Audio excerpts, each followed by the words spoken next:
Property நேயர்களுக்கு வணக்கம். இன்னைக்கு நம்ம சேனலில் ஊரப்பாக்கம் ஆதனூர் லொக்கேஷனில் தான் ஒரு கார்னர் பிளாட் சேலுக்கு வந்திருக்குங்க. இந்த பிளாட் நம்ம ஊரப்பாக்கம் ரயில்வே ஸ்டேஷன்லேருந்து எக்ஸாக்டாக ஒரு 2 கிலோமீட்டர் தூரத்தில் தான் அமைஞ்சிருக்குதுங்க.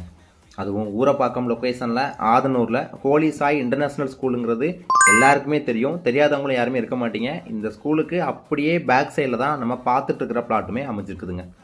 இந்த பிளாட்டை பார்க்குறதுக்கு முன்னால் நம்ம ப்ராப்பர்ட்டி சேனலை சப்ஸ்கிரைப் பண்ணாதவங்க சப்ஸ்கிரைப் பண்ணிடுங்க, ஃபாலோ பண்ணாதவங்க ஃபாலோ பண்ணிடுங்க. 2 பக்கமும் 23 அடி ரோடுங்க. North west corner property. நிறையா வீடுகள் இருக்கிற இடையில தான் நம்ம பார்த்துட்டு இருக்கிற இந்த கார்னர் ப்ராப்பர்ட்டியுமே அமைஞ்சிருக்குது. 1800 சதுரடி கார்னர் பிளாட்டு தான் அந்த பிளாட்டு. நீங்கள் 2 பேர் வாங்கி சப்டிவிஷன் பண்ணி வாங்கி உடனே வீடு கட்டி குடியேறினா கூட உடனே குடிபெயரலாங்க. நல்ல சிமெண்ட் ரோட்டு மேலே இருக்குதுங்க. நீங்களே பாருங்கள், ஃபுல்லி வீடுகள் தான் இருக்குது. இந்த பிளாட்டுக்கு ஓனர் சொல்கிற விலை பெர் ஸ்கொயர் ஃபீட் 4300 சொல்கிறாங்க. Slightly negotiable. இந்த ப்ராப்பர்ட்டியை பற்றின மற்ற டீட்டெயில்ஸ் தெரியும்னா ஸ்க்ரீனில் நம்பருக்கு மறக்காமல் கால் பண்ணுங்கள்.